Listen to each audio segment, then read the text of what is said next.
안녕하세요. 김기영입니다.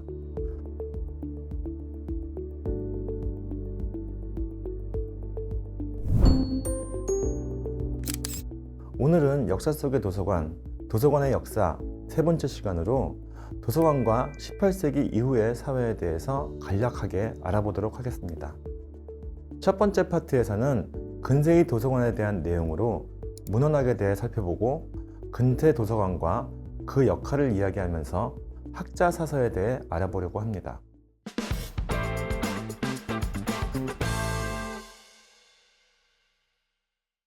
문헌학은 근대 초 이탈리아의 인문학자들의 활동들에서부터 시작됩니다. 이들이 주로 한 활동은 고대 그리스 로마의 문헌을 통해 그리스 로마로 돌아가는 활동이었습니다. 고전을 연구하기 위해 고전을 많이 탐색했어요. 그런 문헌이 바로 수도원에서 필사로 전해진 사본들이었습니다. 그 사본들은 제목이 같아도 여러 다른 사람들이 필사를 했기 때문에 사본들의 상태와 내용이 조금씩 달랐습니다. 그래서 고전의 원 내용에 좀 더 가깝게 가기 위하여 사본들 간에 서로 비교하는 활동이 나타나기 시작했는데 이것이 문헌학의 시초라고 볼 수 있겠습니다.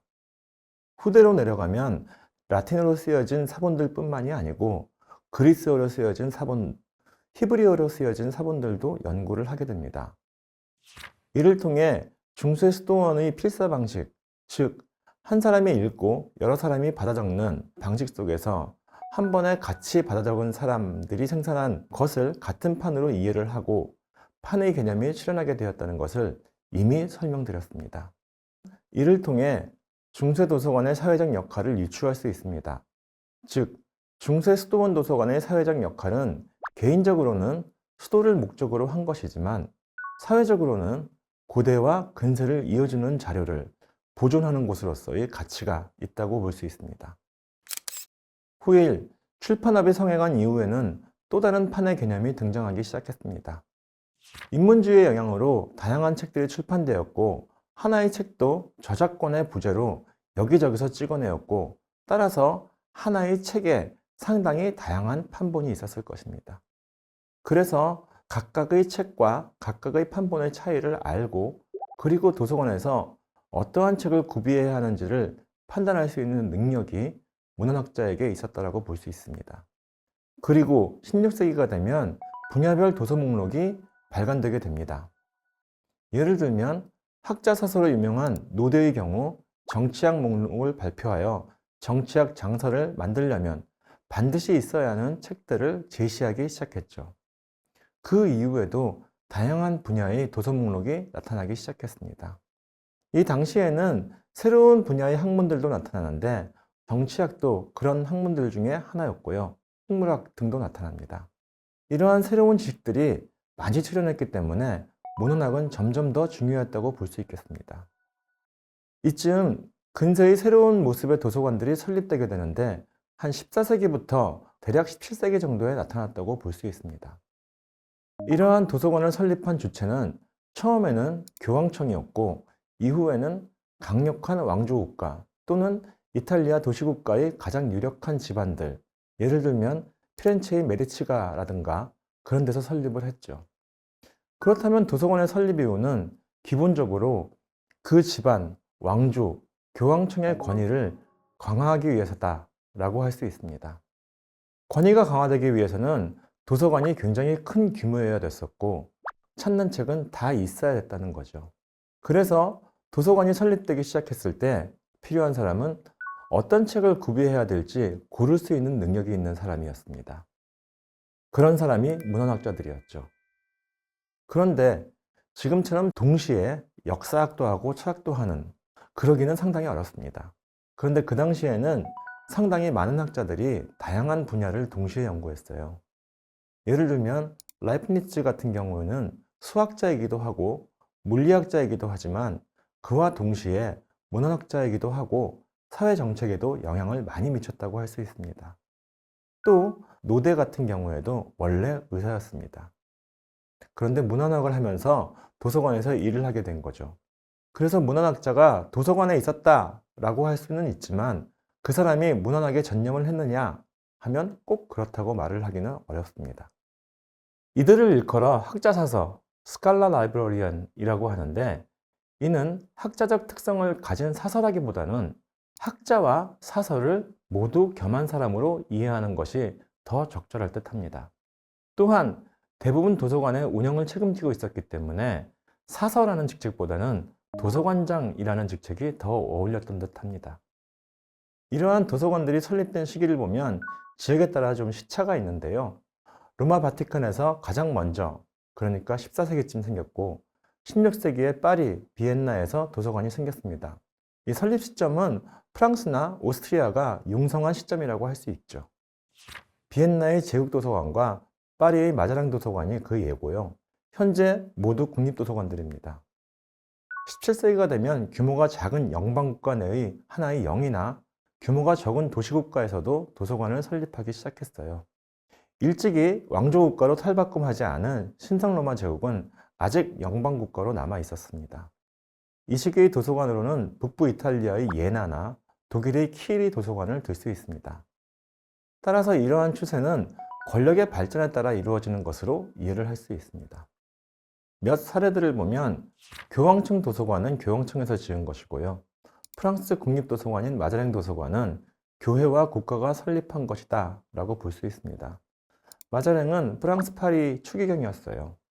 이 외에도 오스트리아의 제국도서관, 피렌체의 공공도서관 같은 것들을 사례로 들 수 있습니다.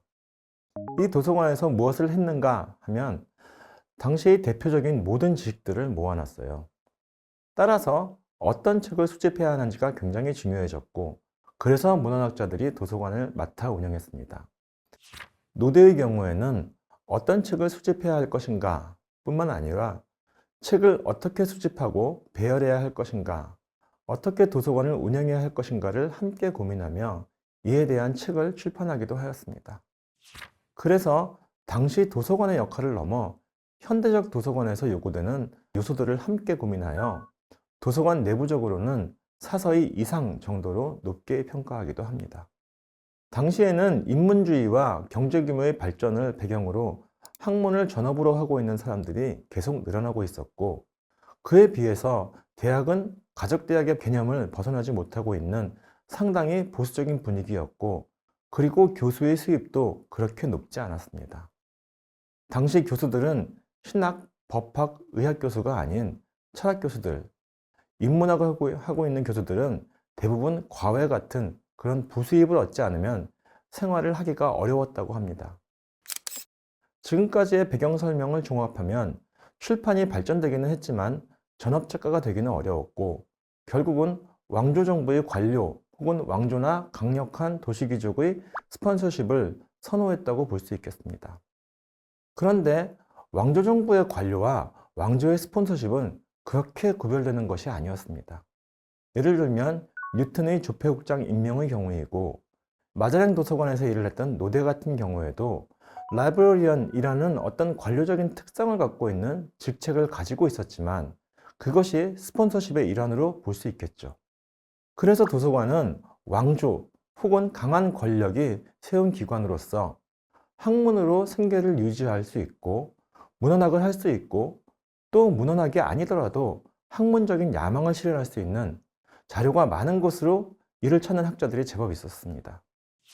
예를 들면 18세기 중반에 상당히 유명한 철학자인 데이비드 휴me 같은 경우에는 스코틀랜드의 에든버러에 있는 대학에서 2년간 사서 혹은 도서관장으로 몸담고 있으면서 영국사라는 대작을 집필하였습니다. 이 시기의 도서관의 사회적 역할에 대해 살펴보겠습니다. 이는 그 이전 중세 수도원 도서관의 역할과의 비교를 통해 좀 더 잘 알 수 있을 듯 합니다. 중세 수도원 도서관의 사회적인 가치는 보존이라고 한다면, 근세의 도서관의 사회적 역할은 수집으로 볼 수 있습니다. 이는 당시의 도서관이 당시에 있었던 모든 지식을 수집하고 이용시키는 것이 역할이었으며, 그 배경에는 도서관이 왕실과 귀족의 권위와 연관되는 것이었기 때문에 그렇다고 볼 수 있겠습니다. 실제로 유럽의 아주 조그만 도시에 사는 학자가 로마나 피렌체 같은 곳에 있는 도서관을 이용하기 위해 여행을 하고 그 도서관에 가서 굉장히 감탄한 모습들을 기록한 자료도 있습니다. 그런 면에서 수집은 굉장히 중요한 역할이었습니다. 그런데 한 가지 짚고 넘어가야 할 것은 그 당시의 도서관이 공공자금으로 운영되는 곳은 아니었습니다. 즉, 왕조나 귀족처럼 굉장히 돈 많은 사람들이 운영하는 것이었기 때문에 실제로 운영에 있어서 누구나 이용을 할 수 있었고 누구나 들어올 수 있었다고 하지만 그렇게 쉽고 자유롭지는 않았다라고 볼 수 있습니다. 일단은 글을 읽을 수 있는 사람은 누구나 라고 할 수 있겠죠. 또 두 번째로는 도서관 운영에 있어 개관 시간과 개관일이 잘 지켜지지 않았습니다. 그리고 개관 시간도 그렇게 길지 않았어요. 공공도서관이라는 타이틀을 갖고 있었음에도 불구하고 현재 공공도서관의 모습과는 상당히 다른 차이가 있는 도서관으로 이해하는 것이 적절할 것입니다.